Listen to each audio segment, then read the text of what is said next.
Red Fox Sound, keep it real. Taffy wa mambo, NK Music. It's the be exclusive. something for the girls there. Ba ba ba ba ba ba ba ba hey. Ba ba ba ba ba ba ba ba hey. Ba ba ba ba ba ba ba ba hey. Sanya kuzoanza muri wadi.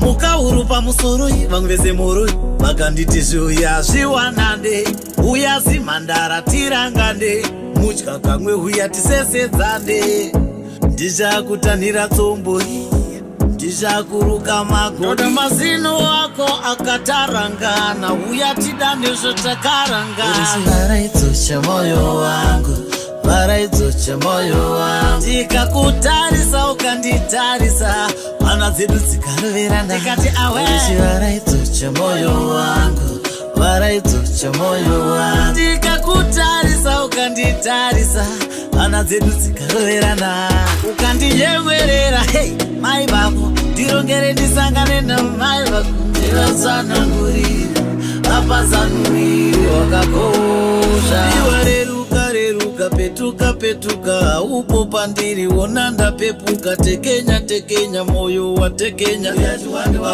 mwedzi unopenya vanyeurira tsvarakadenga ndakanyukura vane kudai vareurura 12 mhuri yakura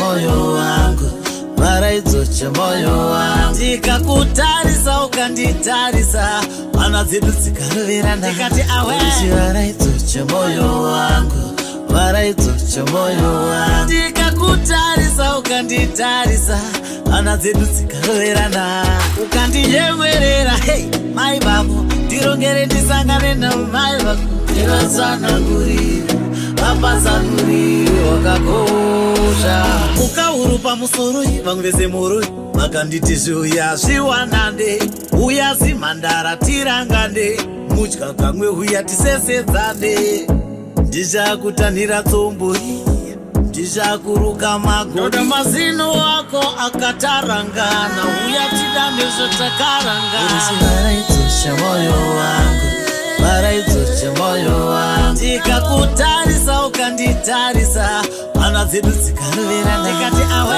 varaidzo chemoyo wangu varaidzo chemoyo wangu ndikakutarisa ukanditarisa hana dzedu dzikaroverana varaidzo chemoyo wangu varaidzo chemoyo wangu ndikakutarisa ukanditarisa hana dzedu dzikaroverana ndikati awe varaidzo chemoyo wangu varaidzo chemoyo wangu ndikakutarisa ukanditarisa hana dzedu dzikaroverana ukandiyemwerera hei mai vako ndirongere ndisangane namai vako ndivatsanangurira vapazanuriri wakakosha